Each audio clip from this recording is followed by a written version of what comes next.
Assalomu alaykum aziz tomoshabinlar. Bugun sizlar bilan 2026 yilgi Chevrolet Damas qayta modeli haqida batafsil va sodda tilda gaplashamiz. Chunki bu avtomobil O'zbekiston yo'llari uchun begona emas, balki ko'pchilikning hayotida muhim rol o'ynagan haqiqiy mehnatkash mashina hisoblanadi.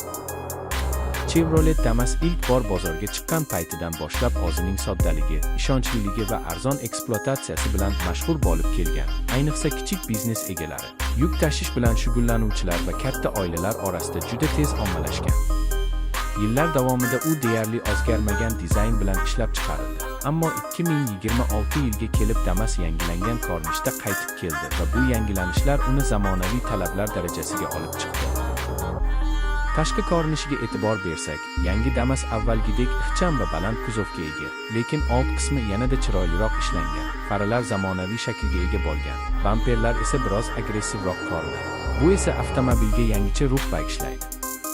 Umumiy dizayn hali ham amaliyotga yo'naltirilgan, ya'ni bu mashina ko'zni quvontirishdan ko'ra ko'proq foyda keltirish uchun yaratilganini darrov his qilasiz.